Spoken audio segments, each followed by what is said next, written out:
My name is Kristen. Today we'll be talking about the sense of taste. So when we chew our food, it gets broken down, and then our saliva breaks it down even further into molecules here in the blue. These molecules are carried to taste buds, here in yellow, on papillae. Papillae, this entire structure in red, cover the tongue. There are 3 different types: fungiform, foliate, and circumvallate. These papillae are covered in various amounts of taste buds depending on the type. Each taste bud is made up of 50 to 150 taste receptor cells.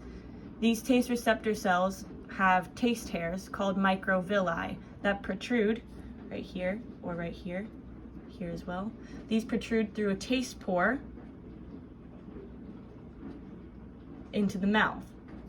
The chemical nutrient molecule stimulates the microvilli on the taste receptor cells, causing a depolarization that creates an electrical potential that travels up the neurons attached to these taste receptor cells to one of the cranial nerves 7, 9, or 10.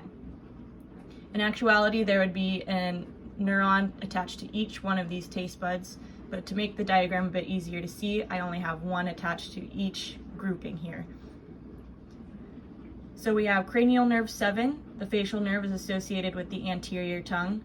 Cranial nerve 9, the glossopharyngeal nerve associated with the posterior tongue.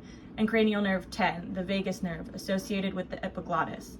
Depending on where the papillae are on the tongue, that taste data will be transferred to one of these cranial nerves, where that taste data will then be transferred up to the gustatory region of the brainstem,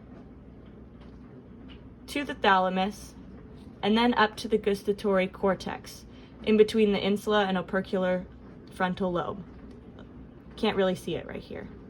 This is where the data is analyzed and discriminated.